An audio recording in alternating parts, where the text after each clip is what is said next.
800 or 850 pesos. Isa lang yun, isang tao.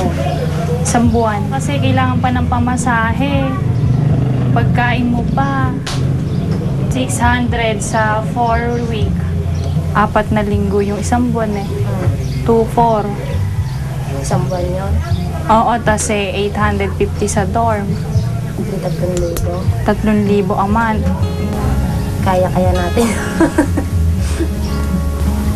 Ayun, sa tatay mo, tanungin mo kung ano daw, 3,000 a month ang gagastusin niya.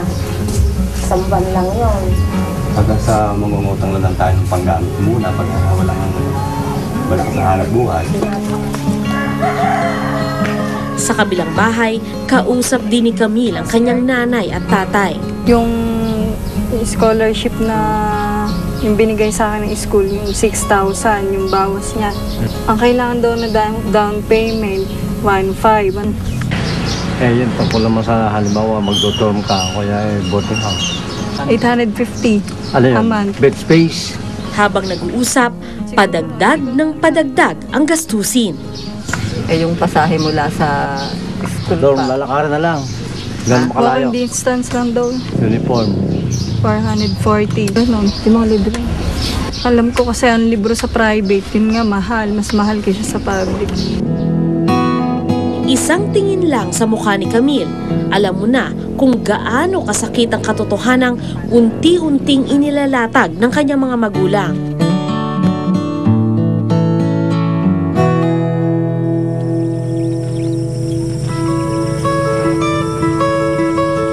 Makalipas ang ilang araw, pinalikan namin ang barangay Kamang 1.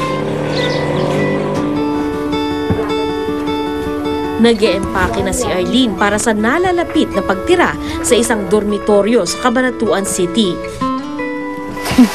Nangutang ako ng patubuan. 1,000. Tubo nun, 30 kilos na palay sa anihan, pagdating ng anihan. Makikitanim muna kami bago kami tapos pakikigapasan muna namin yun, ganun. Nakapangutang ako 2,000. Ngayon, doon naman sa mga kapatid niya yung 1,000. Pang sa eskwelahan din, naghati. Nang puntahan ko naman si Camille, nalaman kong wala pa ring sapat na pera ang kanyang pamilya para makapag-aral siya sa pasukang ito. Siguro po kung hindi man po ako makapag-aral ngayong pasukan, tingin ko po may iba pa naman pong panahon, pagkakataon para po makapagpa-enroll po. Pero para sa pinakamatalinong bata sa kanilang baryo, hindi ito kabiguan, kundi tagumpay na natagalan lang ng konti.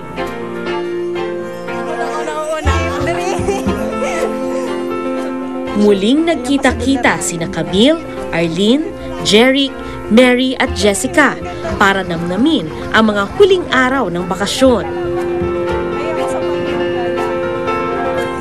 Sabay-sabay na nangarap ng gising na dati na nilang libangan. First, sana makapagtapos talaga tayo ng pag-aaral, makatungtong tayo sa college, lahat ng dreams natin matupad.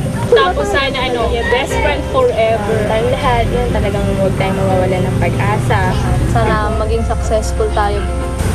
Kapag hindi tayo nakapag-aral, Wala lang. dito lang tayo babagsak, di ba? Dito, ibinalita ni na Mary at Jessica na hindi na rin sila makakapag-enroll sa pasukang ito.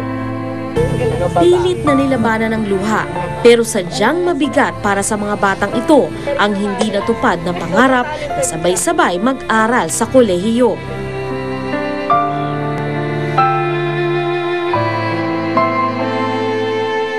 Naputol na lang ang iyakan ng isang bahaghari ang gumuhit sa langit.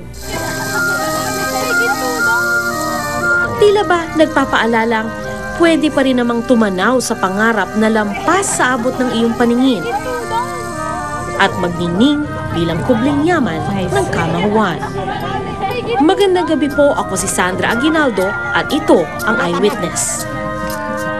Makapag-aral tayo sana lahat ng college. Yan, may pagkakataon tong mag-aral, kaya huwag mo sasayangin. Makapagtapos, lahat ng dreams natin matupad.